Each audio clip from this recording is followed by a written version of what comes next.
नमस्कार साथियों, तो आप लोगों का स्वागत है आज की इस नई वीडियो पर। तो साथियों, आज का हमारा हिंदी का प्रैक्टिस सेट दूसरा होने वाला है। साथियों, जिन लोगों ने पहला प्रैक्टिस सेट नहीं देखा है तो साथियों एंड स्क्रीन में आपको लगी मिल जाएगी वीडियो की लिंक, वहां से आप लोग देख सकते हो। ठीक है, तो चलिए साथियों, ज़्यादा समय बर्बाद ना करते हुए वीडियो को स्टार्ट करते हैं। और साथियों, आप लोग जब भी जल्दी से वीडियो को लाइक कर दो और चैनल सब्सक्राइब करके नोटिफिकेशन को ऑन कर देना, जिससे कि हमारा भी मोटिवेशन बना रहे। तो चलिए साथियों स्टार्ट करते हैं। साथियों, इसमें क्वेश्चन नंबर 39 से स्टार्ट है। ठीक है, तो क्वेश्चन नंबर 39 में बोला गया है किस स्वर के उच्चारण में दीर्घ स्वर से भी अधिक समय लगता है। तो साथियों, इसका जो आंसर होगा ये ऑप्शन डी, प्लुत स्वर। क्योंकि साथियों जो प्लुत स्वर होता है इसमें ओम होता है। अगर इसमें बोलने में मतलब दीर्घ स्वर से भी ज़्यादा समय लगता है। बोलो ओम, तो साथियों इसमें बहुत ज़्यादा समय लगता है, ये प्लुत स्वर हो गया। ठीक है, नेक्स्ट क्वेश्चन नंबर 40, वाक्य के घटक होते हैं तो कौन कौन से होते हैं वाक्य के घटक। तो आंसर होगा ऑप्शन ए, उद्देश्य और विधेय। साथियों, वाक्य के घटक उद्देश्य और विधेय होते हैं। नेक्स्ट क्वेश्चन नंबर 44, निम्नलिखित में से कौन सा उर्मी का अनेकार्थी शब्द नहीं है। तो साथियों इसका जो आंसर होगा ऑप्शन बी, कस्तूरी। साथियों ये उर्मी का अनेकार्थी शब्द नहीं है। साथियों बाकी ये लहर, प्रकाश और भ्रांति ये उर्मी के अनेकार्थी शब्द हैं, इनको नोट कर लेना। नेक्स्ट क्वेश्चन नंबर 42, रामू जो बड़ा खिलाड़ी है कल उसकी टांग टूट गई। इस वाक्य में उचित विराम चिन्ह कौन सा होगा। तो साथियों इसका आंसर होगा ऑप्शन बी, अल्प विराम। साथियों इसमें अल्प विराम मतलब चिन्ह का प्रयोग किया जाएगा। ठीक है, नेक्स्ट क्वेश्चन नंबर 43, परिवार संज्ञा का कौन सा प्रकार है। तो साथियों इसमें आंसर होगा ऑप्शन सी, समूहवाचक संज्ञा। ठीक है, साथियों परिवार में काफ़ी सारे लोग होते हैं एक समूह के रूप में, तो इसलिए इसका सही आंसर होगा समूहवाचक संज्ञा। क्वेश्चन नंबर 44, निम्नलिखित में से मिश्र वाक्य का चयन कीजिए। तो बताइए साथियों इसमें मिश्र वाक्य कौन सा होगा। तो आंसर होगा ऑप्शन सी, जो विद्यार्थी परिश्रमी हैं वह अवश्य सफल होंगे। साथियों ये हमारा मिश्र वाक्य है। और साथियों जिन लोगों को पहचानने में प्रॉब्लम होती है तो यहाँ पर आप लोग एक फोटो देख सकते हो जिसमें आप पहचान सकते हो कि सरल वाक्य यानी कि साधारण वाक्य, संयुक्त वाक्य और मिश्रित वाक्य को आप कैसे पहचानोगे। साथियों देखिए, साधारण वाक्य में एक उद्देश्य और एक विधेय होता है। ठीक है, और संयुक्त वाक्य में दो या दो से अधिक स्वतंत्र प्रधान वाक्य, जिसमें साथियों लेकिन, किंतु, परंतु और इसलिए या तथा एवं लगा हो, साथियों वो हमारे संयुक्त वाक्य होंगे। और जो मिश्रित वाक्य होंगे साथियों इसमें एक प्रधान स्वतंत्र वाक्य निर्भर होगा दूसरे वाक्य पे। ठीक है, तो साथियों इसमें जब मिश्रित वाक्य जो होगा इसमें ऐसा, वैसा, जैसा, तैसा, यद्यपि, यदि, कि, जो, सो, जहाँ, जब तक, क्योंकि, साथियों ये शब्द लगे हों तो साथियों वो हमारे मिश्रित वाक्य होंगे। साथियों इनको नोट कर लेना। ठीक है, क्वेश्चन नंबर 45, हिंदी भाषा का जन्म हुआ है तो किससे हुआ है। तो साथियों इसका आंसर होगा ऑप्शन डी, अपभ्रंश से। साथियों हिंदी भाषा का जो जन्म हुआ है ये अपभ्रंश से हुआ है। नेक्स्ट क्वेश्चन नंबर 46, अगम का विलोम शब्द है तो क्या है अगम का। तो साथियों इसका जो आंसर होगा यह ऑप्शन सी, सुगम। साथियों अगम का उल्टा सुगम होगा। ठीक है, नेक्स्ट क्वेश्चन नंबर 47, निर्देश निम्नलिखित शब्दों के नीचे 4 विकल्प दिए गए हैं, उनमें से उचित पर्याय चुनकर उसे चिन्हित करें। तो साथियों इसमें आविर्भाव दिया गया है तो इसका पर्याय बताना है। तो साथियों इसका जो आंसर होगा यह है ऑप्शन बी, उद्भव। साथियों आविर्भाव का जो पर्याय होगा यह उद्भव होगा।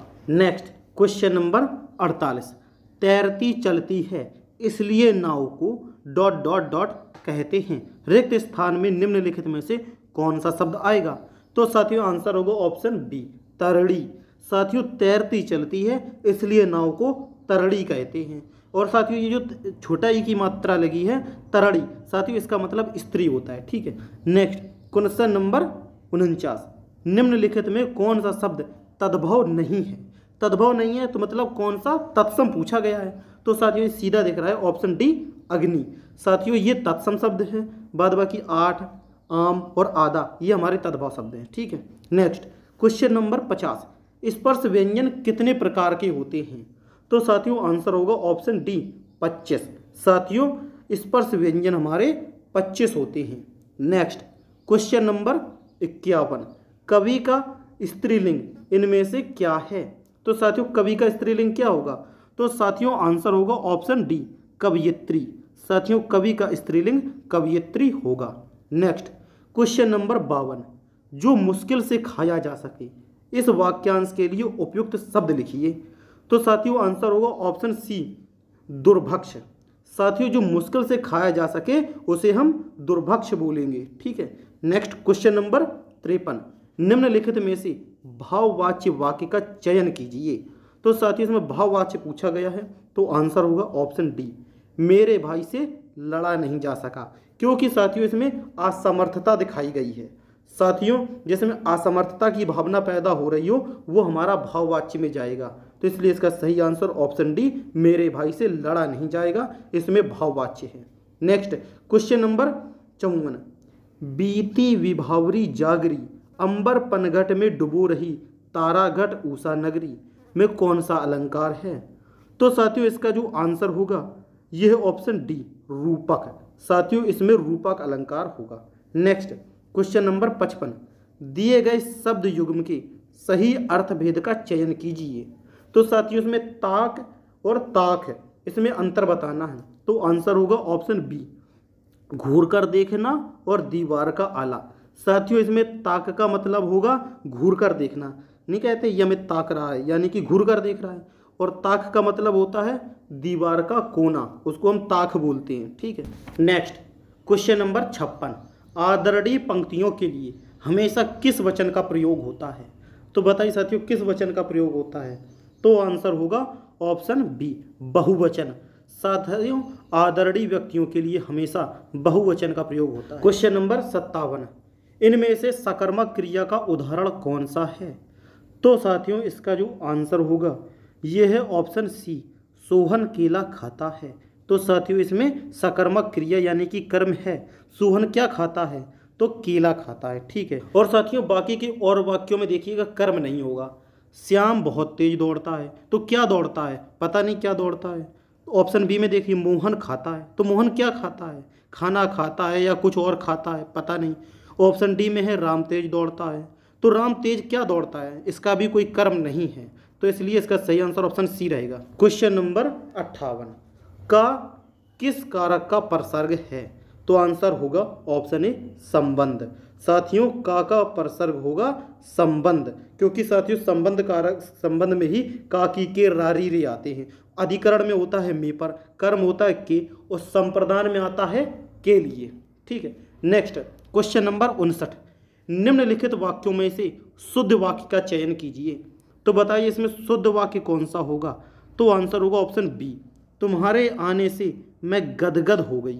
साथियों यह शुद्ध वाक्य होगा। नेक्स्ट क्वेश्चन नंबर 60 निम्नलिखित में कौन सा शब्द अशुद्ध है? तो साथियों इसमें अशुद्ध वाक्य बताना है। ठीक है। तो साथियों इसमें सही आंसर होगा ऑप्शन बी पूज्य। साथियों ये पूज्य नहीं पूज्य होता है, इसलिए साथियों इसका सही आंसर ऑप्शन बी माना जाएगा, क्योंकि ये अशुद्ध है। बाद बाकी ये पुष्प सही है, परिस्थिति सही है, प्रशंसा भी सही है। नेक्स्ट क्वेश्चन नंबर 61 काठ होना मुहावरे का इनमें से क्या अर्थ है? तो साथियों इसका सही आंसर बताइएगा क्या होगा? तो इसका जो आंसर होगा यह है ऑप्शन डी स्तब्ध होना। साथियों काठ होने का मतलब होता है स्तब्ध होना। ठीक। क्वेश्चन नंबर 62 अठकोना में कौन सा समास है? तो साथियों इसका जो आंसर होगा यह है ऑप्शन ए द्विगु समास। साथियों इसमें आप लोग देख सकते हो अठकोना, साथियों इसमें पता चल रहा है कि 8 कोने, पहला शब्द ही साथियों संख्यावाचक है, इसलिए द्विगु समास होगा। नेक्स्ट क्वेश्चन नंबर 63 वह पड़ोसी अच्छा है इस वाक्य में किस प्रकार का विशेषण है? तो साथियों वह पड़ोसी अच्छा है, तो साथियों ये अच्छा मतलब एक गुण होता है, कोई अच्छा है या बुरा है ये उसके गुण होते हैं, तो इसलिए आंसर होगा ऑप्शन डी गुणवाचक विशेषण।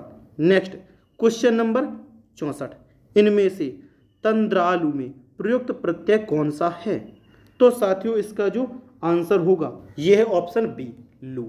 साथियों इसका तंद्रा धन लू, तो इसका लू प्रत्यय जुड़ा है। ठीक है। क्वेश्चन नंबर 65 परोपकार शब्द में कौन सा उपसर्ग है। साथियों जैसे प्रत्यय में पीछे लगा था ऐसे ही उपसर्ग में आगे लगे होते हैं शब्द। तो साथियों परोपकार का हो जाएगा परधन उपकार। तो साथियों इसका सही आंसर होगा ऑप्शन बी पर। ठीक है, नेक्स्ट क्वेश्चन नंबर 66, इनमें से किसे उज्ज्वल रस या मधुर रस भी कहते हैं। तो साथियों इसका जो आंसर होगा ये है ऑप्शन ए भक्ति रस। साथियों इसमें उज्ज्वल रस या फिर मधुर रस भी कहो तो साथियों इसमें भक्ति रस होगा। ठीक है, तो साथियों आप लोगों को हिंदी का ये प्रैक्टिस सेट दूसरा कैसा लगा कमेंट करके जरूर बताइएगा। और साथियों अगर आपको ये प्रैक्टिस सेट दूसरा पसंद आया हो तो वीडियो को एक लाइक कर देना और चैनल पर नए हो तो सब्सक्राइब करके नोटिफिकेशन को भी ऑन कर देना, जिससे कि इसी तरह की इन्फॉर्मेटिव वीडियो क्लास की वीडियो सबसे पहले आप लोगों तक पहुँच सके।